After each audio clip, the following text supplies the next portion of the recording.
আসসালামু আলাইকুম। আমি আসছি আপনাদের কাছে নতুন একটি ভিডিও নিয়ে। ভিডিওটা হচ্ছে এই স্বৈরাচারী সরকারের যেসব দুর্নীতিবাজ পুলিশ অফিসারের ভিতরে অন্যতম ডিবি প্রধান এই হারুন। আপনারা জানেন বিগত দিনগুলোতে বাংলাদেশের ভিতরে সবচাইতে দুর্নীতিবাজ ছিল ডিবি প্রধান হারুন।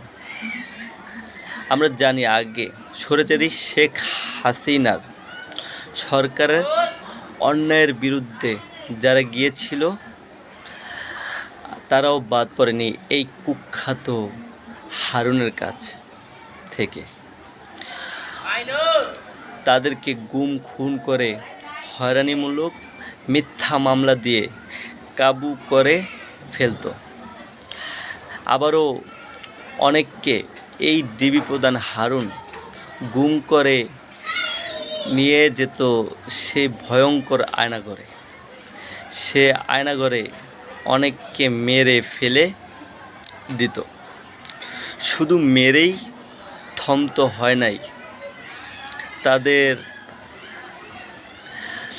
মারার আগে অঙ্গ প্রত্যঙ্গ রেখে সেগুলো বিক্রি করে দিত। এই কুখ্যাত ডিবি হারুন অনেক দুর্নীতি করে টাকা কামিয়ে করেছে বাড়ি গাড়ি। শুধু বাংলাদেশেই নয়, কানাডাতে করেছে বাড়ি।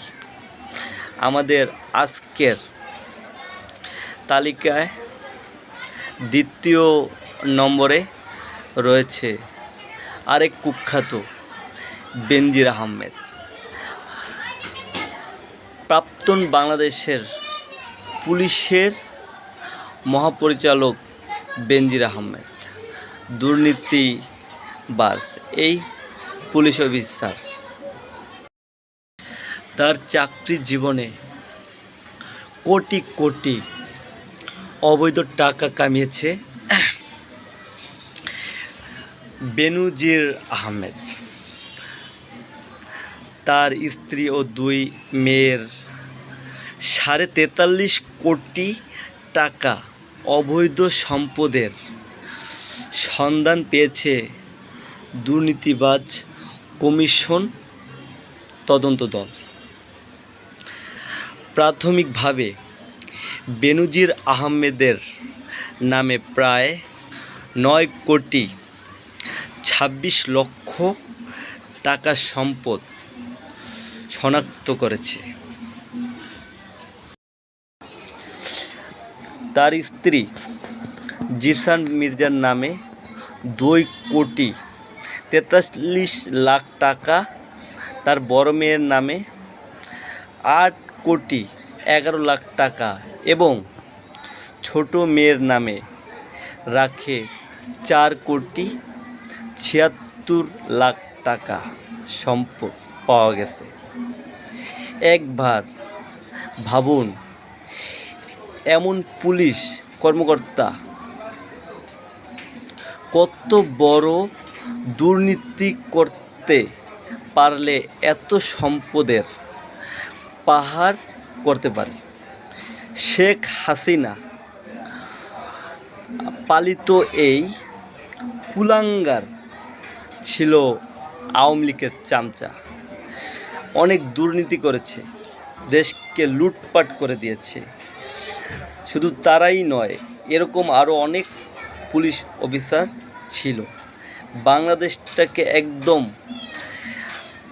দুর্নীতি করে লুটপাট করে নিয়ে সেই টাকাগুলো নিয়ে বাংলাদেশে তো করেছেই, সাথে সাথে আমেরিকা, কানাডা, ইউরোপ বাংলাদেশের টাকা নিয়ে ওইসব রাষ্ট্রে বাড়ি করে, গাড়ি করে। কোটি কোটি টাকা তারা ছিনতাই করে নিয়ে গিয়েছে।